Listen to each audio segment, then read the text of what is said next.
This is what you will see as we enter one of the refugee camps of the Sendong victims, which has also been affected by Pablo.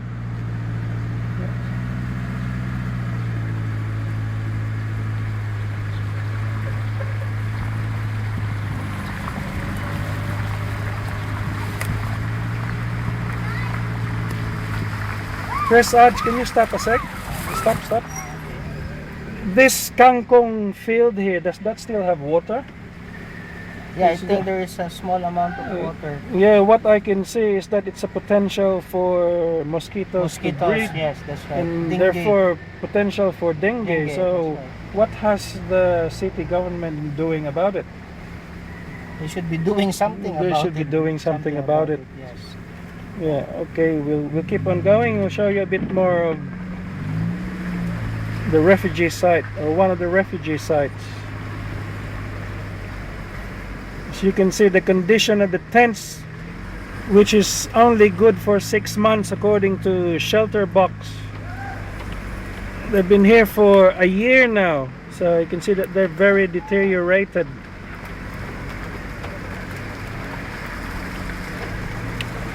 Water is a problem, and so is food.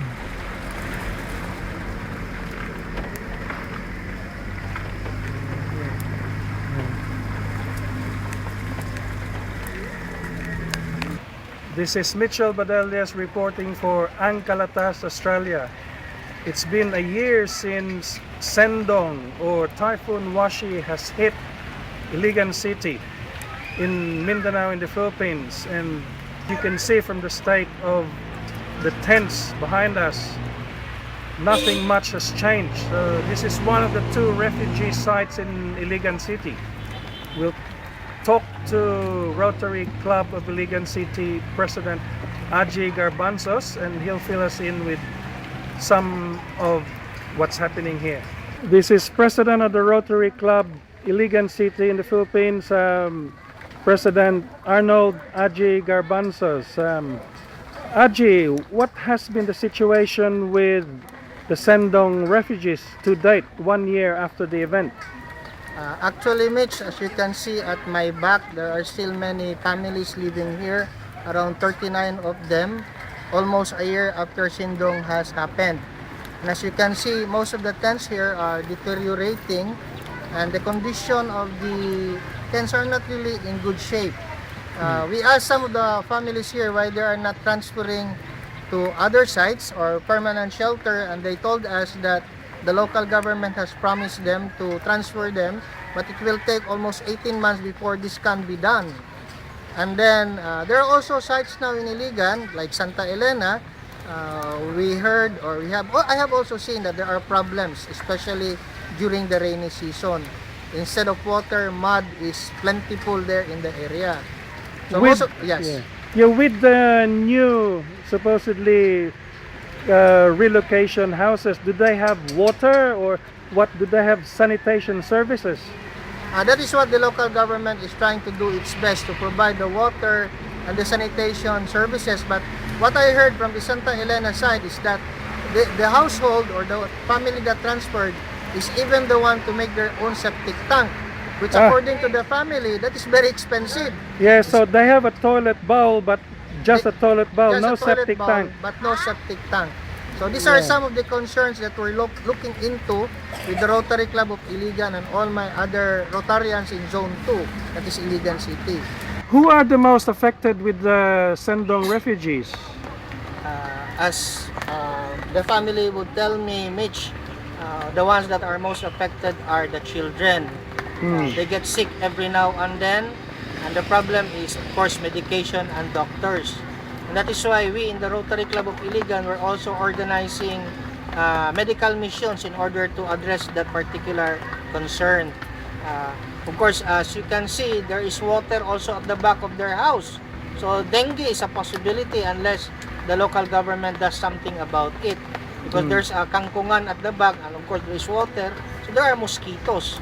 Yeah. We can always check on that. And then on top of that, of course, the mothers, they have to be properly taken care of also.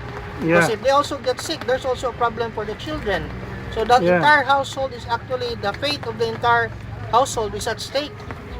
Okay? Yeah. So we have to do something about this matter fast so that they will be able to be evacuated to more permanent shelters under conditions which are favorable for them as a family, especially when it comes to medical conditions. We are here with the Bosano family from Hinaplanon. They are the ones that were in direct line of the water torrents or the wall of water and logs. Mr. and Mrs. Bosano, what is the situation with the tent here? Kung sa sitwasyon sa inyong tent karon.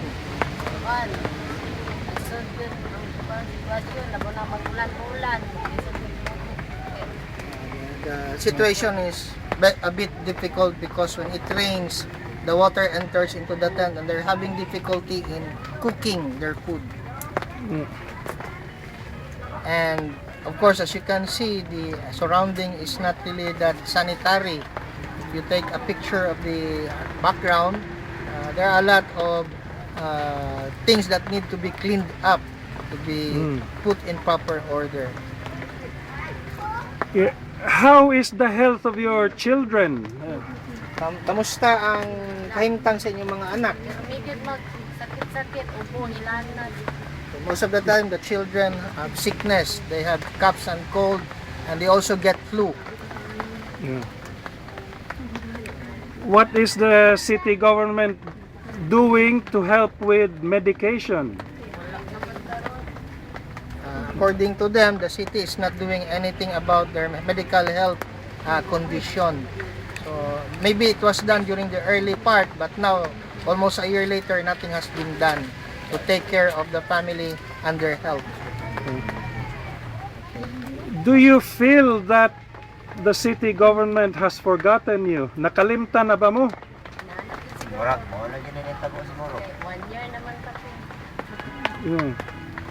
And they feel that the local government has already forgotten them. That it seems to be that their condition seems to be permanent instead of being temporary.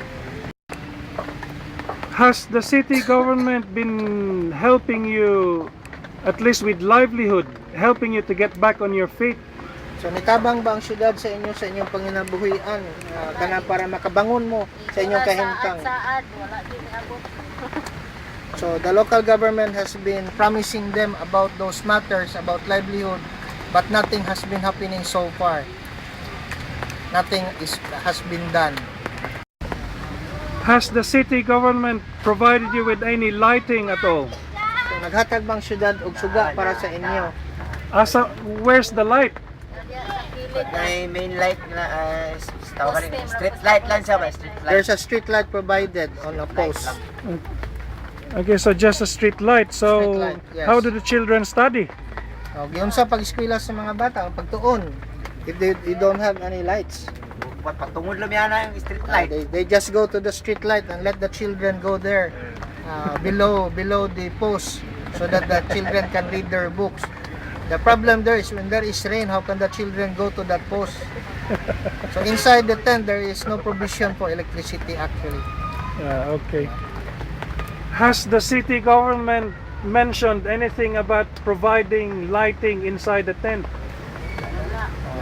So no provision for that by the local government. There is no provision for lighting inside the tent. There is no provision for that.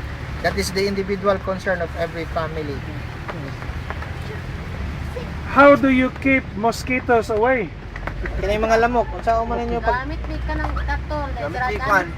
so they use a mosquito coil.